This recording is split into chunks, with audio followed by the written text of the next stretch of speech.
আমি ওনারে রিকোয়েস্ট করছি যে ম্যাডাম আমার ভুল হয়েছে, অন্যায় হয়েছে, উনি আমার রিকোয়েস্ট করে ঢুকাইছে যে ওনার যে অসুস্থ, হ্যাঁ ওনার একটা 2টা ওষুধ লাগবে, এই জায়গায় পাওয়া যাবে, এক ডাক্তারে বলছে যে বেলি রোডে পাইবেন। আচ্ছা, আপনাদের কাছে কি মনে হয় পুলিশ কি এখন আগের মতো আছে? অবশ্যই আগের মতো আছে, সবকিছু আগের মতো আছে।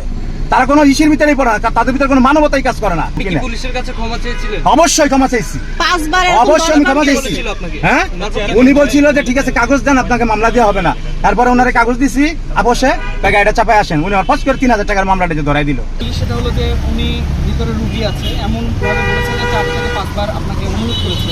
মানবিক দৃষ্টিকোণ আচ্ছা, আইনে কি মানে আমি ক্ষমা চাইলাম, আইন আমাকে ক্ষমা করে দিল, এরকম বিষয়। উনি যদি এখান থেকে রিটার্ন করতো তো বলতে বিষয় ছিল না।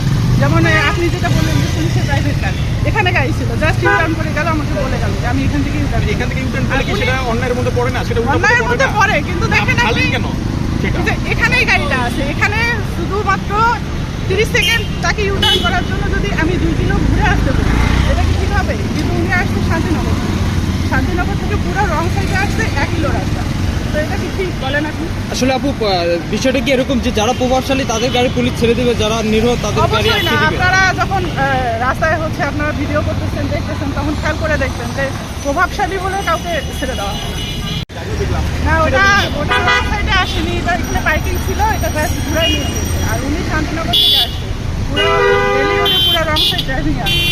রং সাইড ড্রাইভিংয়ে হলে তো অ্যাক্সিডেন্টের সম্ভাবনা বেড়ে যায়। তো ওটাকে তো আমরা আইনগত ব্যবস্থা নেব। মোটরসাইকেল গেল পুলিশের, সেটা ছেড়ে দিলেন কেন?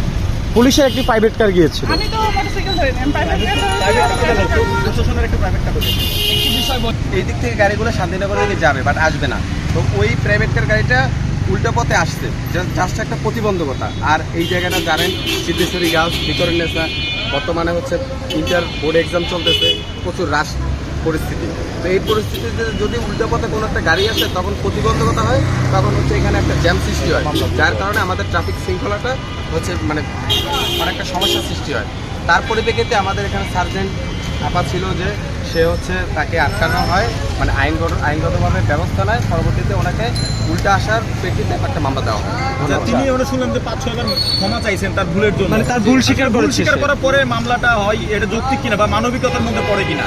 না, ভুল স্বীকার উনি বলছে, কিন্তু উনি ওনার দিক থেকে আইনগতভাবে দিক থেকে উনি মামলা দিয়েছে। এখন উনি ওনার কথা বলছে যে আমার ভুল হয়ে গেছে, দিয়ে না উনি বলছে, রিকোয়েস্ট করছে, কিন্তু আমাদের সার্জেন্ট যে ছিল সে ওনার আইনগতভাবে উনি ব্যবস্থা নিচ্ছে।